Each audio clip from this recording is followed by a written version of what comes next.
Hola, somos el equipo 12 y vamos a presentar nuestro caso clínico. El caso es una paciente femenina de 40 años que sufrió un accidente ya que iba manejando y usando el teléfono al mismo tiempo, ya que su mejor amiga le estaba contando un chisme. Se distrajo, se metió en sentido contrario y al intentar esquivar al coche que venía de frente, chocó con un árbol y perdió la conciencia. Cuando llegaron los servicios de emergencia, se encontraba en un estado de inconsciencia con múltiples traumatismos.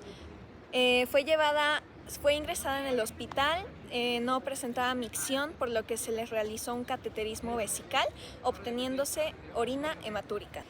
Una vez estabilizada, se les realizaron radiografías y ultrasonido abdominal.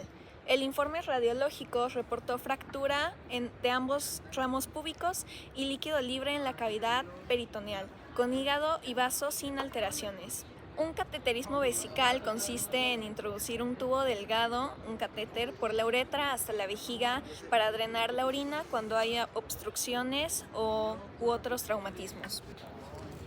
Los posibles diagnósticos para este traumatismo son anuria por choque hipovolémico, lesiones de uretra posterior, ruptura vesical o daño al riñón. Un trauma abdominal significativo puede llevar a lesiones renales. Pueden variar desde contusiones menores hasta laceraciones severas o incluso la ruptura del riñón. La contusión renal es donde el riñón presenta hematomas o edema, pero la cápsula renal permanece intacta. Puede haber hemorragia intrarrenal que podría explicar la presencia de hematuria. También se puede presentar laceración renal. Este tipo de lesión implica un desgarro en el tejido renal. Las laceraciones pueden clasificarse en menores, moderadas y severas. También se puede presentar ruptura renal en casos extremos, ya que esto puede ocasionar una hemorragia interna significativa y nos llevaría a la necesidad de realizar una nefrectomía. También se pueden presentar lesiones vasculares. El trauma puede comprometer los vasos sanguíneos que irrigan el riñón, lo que puede resultar en isquemia renal o hemorragia.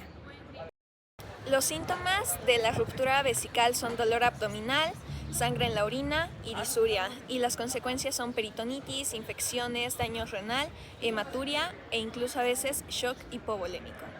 La anuria es la ausencia total o casi total de producción de orina. En el choque hipovolémico, que ocurre por la pérdida severa de volumen sanguíneo, la perfusión renal se ve gravemente comprometida.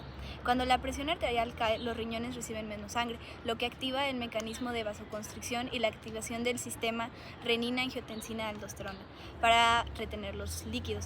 Sin embargo, si la hipovolemia es severa y prolongada, el flujo sanguíneo renal disminuye, tanto en el filtro globomedular se retiene cuando causan anuria. Una lesión de uretra posterior ocurre generalmente por traumatismos de alta energía, como fracturas de pelvis. Se produce una uretra membranosa o prostática y puede causar retención urinaria, hematuria y sangre del meato uretral. Clínicamente se sospecha si hay un paciente con pelvis fracturada, incapacidad para orinar y globo vesical. El diagnóstico se confirma con ureterografía retrógrada y tratamiento suele requerir cateterismo supraóptico temporal y en casos graves reparación quirúrgica diferida. Nuestro diagnóstico más probable es una ruptura vesical. Se diferencia de los otros ya que la paciente presentó líquido en la cavidad peritoneal. Esto se presenta en la ruptura vesical, sobre todo en la parte de la cúpula, donde el peritoneo y la vejiga es más frágil.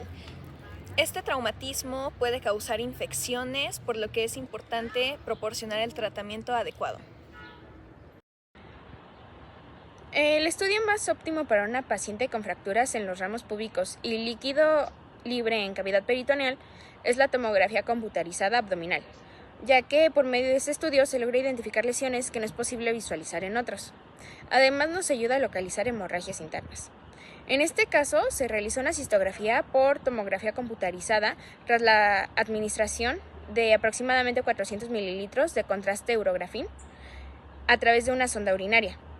Y con esto se observó un gran volumen de contraste en la cavidad abdominal, lo que es compatible con una rotura de vejiga urinaria intraperitoneal. Ahora hablaremos de las estructuras que recubren la vejiga. La vejiga urinaria está envuelta por una fascia visceral laxa y solo su superficie superior está cubierta por peritoneo. Está sostenida por los ligamentos laterales de la vejiga y el arco tendinoso de la fascia pélvica. El peritoneo se refleja sobre su superficie superior formando la fosa supravesical y luego se continúa hacia otros órganos, como el útero en mujeres o el recto en los hombres. Cuando hay una lesión en el tracto urinario, como puede ocurrir en el caso de fracturas pélvicas, la orina puede extravasarse hacia la cavidad peritoneal. Esto puede suceder si hay una ruptura de la vejiga o de los uréteres. En el caso de una fractura pélvica, la orina puede acumularse en el espacio peritoneal, lo que se puede observar como líquido libre en una ecografía abdominal. La sangre extravasada, por otro lado, puede prevenir de lesiones en los órganos abdominales o de la pelvis y también puede acumularse en la cavidad peritoneal. Cuando hay un líquido libre reportado en el ultrasonido, puede ser sangre, especialmente si la paciente presenta hematuria. En resumen, tanto la orina como la sangre extravasada puede dirigirse hacia la cavidad peritoneal, donde puede acumularse y causar complicaciones adicionales como irritación peritoneal o shock hipovolémico si la cantidad es significativa. Vía de abordaje y tratamiento. Evaluación inicial. La prioridad es estabilizar a la paciente asegurando la permeabilidad de las vías respiratorias, la ventilación adecuada y la circulación. Monitoreo continuo de signos vitales y evaluación del estado neurológico. Diagnóstico adicional. Imágenes. Si no se ha realizado ya, se puede considerar una tomografía computarizada del abdomen y pelvis para evaluar más detalladamente la presencia de lesiones en órganos sólidos y el origen del líquido libre. Manejo de líquido libre. Laparotomía o laparoscopía. Dependiendo de la cantidad de líquido libre y la sospecha de lesiones internas, se puede optar por una laparotomía exploratoria o una laparoscopía. Si se sospecha que el líquido es sangre o si hay signos de hemorragia activa, la laparotomía es generalmente el enfoque preferido. Drenaje.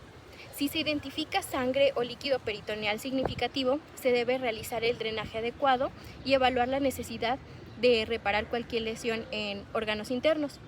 Manejo de fracturas pélvicas. Tratamiento conservador. En muchos casos de fracturas pélvicas estables, el tratamiento puede ser conservador, como manejo del dolor y movilización gradual. Tratamiento quirúrgico. Si las fracturas son inestables o si hay complicaciones asociadas, puede ser necesario realizar una cirugía ortopédica para estabilizar la pelvis. Manejo del tracto urinario. Cateterismo vesical. Continuar con el cateterismo vesical para monitorear la producción de orina y detectar cualquier cambio en la hematuria. Evaluación urológica. Si hay sospecha de lesión en el tracto urinario, se debe consultar con el urólogo. Y por último, cuidado postoperatorios. Monitoreo dependiendo de la gravedad de lesiones y un programa de rehabilitación para facilitar la recuperación funcional. Este caso nos deja claro lo crucial que es conocer bien la anatomía de la pelvis, no solo en teoría, sino en el contexto clínico real. Saber qué estructuras rodean la vejiga y cómo se relacionan entre sí permite entender mejor los daños que pueden ocurrir en un trauma pélvico. La presencia de hematuria tras un accidente así no es un dato menor, puede hablarnos de una lesión vesical, ureteral o incluso algo mucho más profundo. Entender estas conexiones ayuda a actuar rápido y tomar decisiones más acertadas. Al final, no se trata solo de memorizar estructuras, sino de saber interpretarlas cuando más importa. Muchísimas gracias.